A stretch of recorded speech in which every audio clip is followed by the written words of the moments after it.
So we got a kind of bizarre phone call from the guys at Jameson asking if I'd be interested in coming along with some recording equipment and recording each stage of their production process. So all the sounds made basically from grain to glass.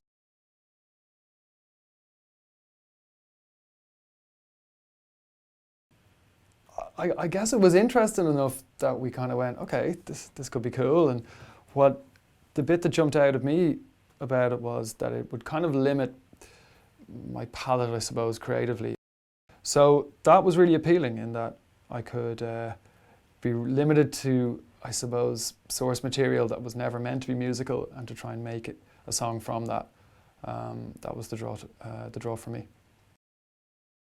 The atmosphere that's there both in Cork and in Dublin is that people have a real sense of pride about what they do, and they know a lot about what they're doing, and they know a lot about the big picture and the history of the plants and the history of the products. And I found it really, really inspiring, and I wanted to get a sense of that into the song that I was writing. So when I got back from those recordings, I tried to get the melody lines down as soon as possible. I know Viv did too, just so we could, take this atmosphere that it kind of rubbed off on us and try and get it into the music as much as possible. The angel's share is an evaporation process where a certain amount of alcohol in high temperatures evaporates literally into thin air. The whiskey people cannot control this, and we were quite taken by this idea, and I went away and really thought about it, and that was where my lyric came from. I went looking for some pitched elements, so basically I needed something that I could, something that would give me melody and harmony, and I could basically play some chords with. So this is a sound that will be familiar to most people. This is a forklift reversing.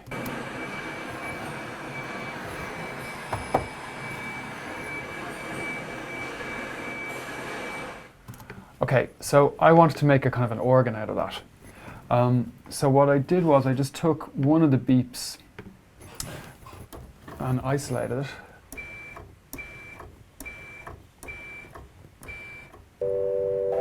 And lastly, just a little bit of reverb, just to give it a nice tail.